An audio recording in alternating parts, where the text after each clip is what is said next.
This is an old style of gas cap.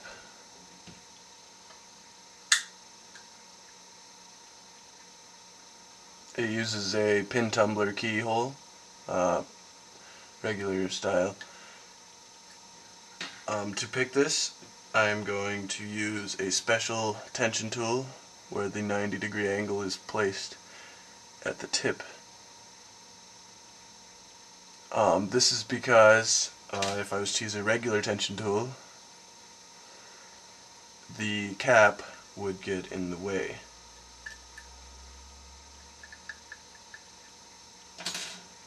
With this, I am able to put it directly over,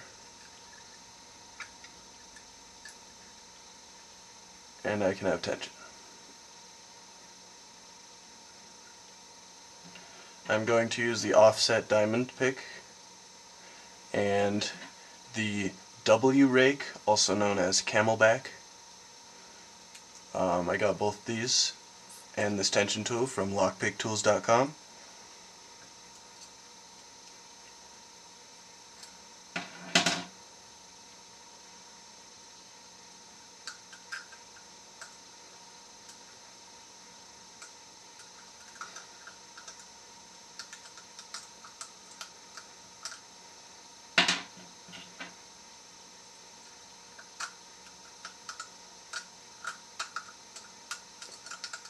There we go.